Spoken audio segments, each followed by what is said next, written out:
যে দেখবে ভিডিওটা বলবে আর কত বড় আছে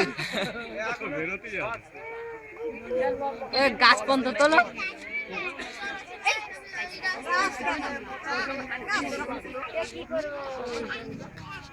তাহলে গর্তটা দেখাও লোকজনেরও দেখাই দিয়ে গাছটা দেখাও গাছের তারপরে কলা তৈরি করে ঠান্ডা দেখাও এখনো ছাড়বে কালকে কীর্তন দিয়ে যায় কালকে এখানে কীর্তন দিয়ে যায়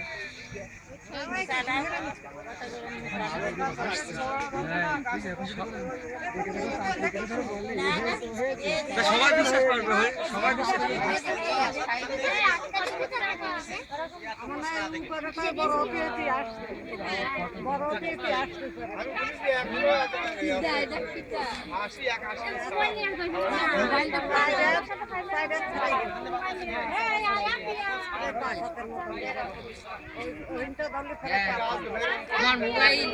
মোবাইল ফটো এখান তুলে দিতাম ওরে ফ্ল্যাশটা জল চলে কি ভাই ভালো করে দিলে না ভালো করে দিলে না এই নেটে ছাড়বো নেটে ছাড়বো হ্যাঁ মোটা হবে না এরমই হবে